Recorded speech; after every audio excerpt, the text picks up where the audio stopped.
Hello, welcome back to my channel. I'm Lena, this is Lena's Bookshelf, and today we're going to talk about books that maybe if you like them, you might like this other book that's similar. So you've probably seen this going around BookTube. Basically, I'm going to talk about some pretty popular books and kind of compare them to another book. So I might be comparing these because one did it better, or I might just be comparing them because they're similar and I think you're going to like both of them. So the first combination I have is if you liked For Better or Worse by Margot Hunt, then you might like The Perfect Match by Jodi Picoult. In For Better or Worse, you're following two people who find out that a foster child in their area has been sexually assaulted by a teacher. And then they start getting an inkling that their son might be involved in some way, so they kind of have to figure out what are they going to do to protect their son. And similar to that, with Perfect Match by Jodi Picoult, you're following a woman who learns that her son has been sexually assaulted by their priest. And so both stories are kind of following, you know, how far would you go to protect your child? How far would you go for your family? And this one I think did it better. For Better or Worse, I gave 3 stars, and this one I think I gave 5 stars. It's been a couple years since I've read it, but it's definitely on my list to reread. And I think that if you really enjoy that trope of badass parents trying to protect their children no matter what the cost, then I think you would like both of these books.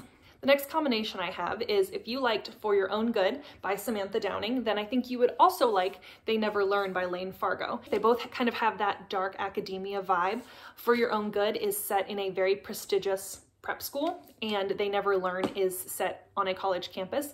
And both of them follow a serial killer who is kind of trying to right the wrongs of others. So it kind of begs the question of, you know, are these people doing the world some good by killing these people, or did they deserve it, or is it still, you know, do 2 wrongs make a right kind of thing? So in this one, you're following a man who is a teacher at this prep school, and in They Never Learn, you're following a college professor. Yeah, so if you enjoy dark academia vibes and you enjoy reading things from the serial killer's perspective, almost like You by Caroline Kepnes, then I think you would enjoy both of these books. Next combination I have is if you liked The Last Thing He Told Me by Laura Dave, I think you would also like No One Knows by J.T. Ellison. Now, both of these are more of like mystery type of books. No One Knows is probably a little bit more thrilling, but basically in this one you're following a woman whose husband disappeared, and he basically just left her a note saying, you know, to protect his daughter. So they're kind of following what's going on, and you're trying to figure out, okay, who is her husband and why did he disappear and why does she have to protect the daughter? And in No One Knows, it's kind of similar, but basically this woman's husband disappears when they're on a long weekend at a wedding. He just disappears, and then a couple years later he's officially announced dead and given a death certificate, and then she sees somebody who looks like him. Then she's trying to figure out, okay, who is this person that looks like him? Did he really disappear? Is he dead? What's going on here? And I got really invested in both of the female characters in both books. If you liked one, or maybe if you were disappointed in one, because I did give The Last Thing He Told Me 3 stars and I gave No One Knows 5 stars. So if you were disappointed in The Last Thing He Told Me and maybe wanting more, then you might enjoy No One Knows even better. Next combination I have is if you liked The Push by Ashley Audrain, you might like The Perfect Child by Lucinda Berry. So both of these kind of follow a little bit of like an evil child type of trope. In The Push, you're following a woman who is suffering from some pretty severe postpartum depression and not really attached to her child, and then she starts thinking that her child is doing things to hurt her and her family, and thinks that there's something wrong with her child.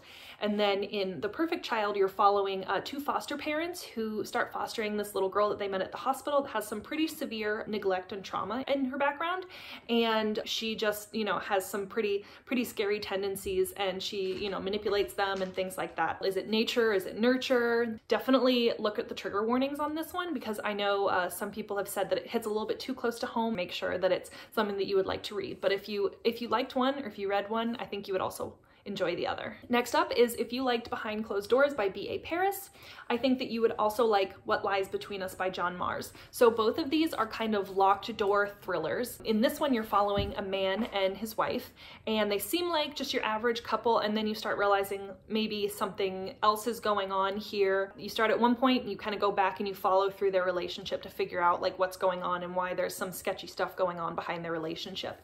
And then in What Lies Between Us, you're following a woman woman and her mother.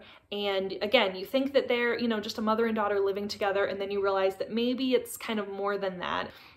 And so again, you kind of start with the weird things going on in their relationship, and then you go back and you figure out how we got to this point, and it kind of takes you through the whole timeline. And so that's what I really like about Behind Closed Doors, is that it kind of takes you back through and brings you back up to the present, and then you're like, oh my gosh, now I understand what happens. And What Lies Between Us is pretty similar. So I think that if you liked one, you would like the other. Okay, the last combination I have for you is if you liked The Dream Daughter by Diane Chamberlain, then I think you would also like Keeping Lucy by T. Greenwood. This is a little bit of a different combination because they are pretty different books, but hear me out. So The Dream Daughter, you're following this woman in the 1970s who learns that her child has a heart defect.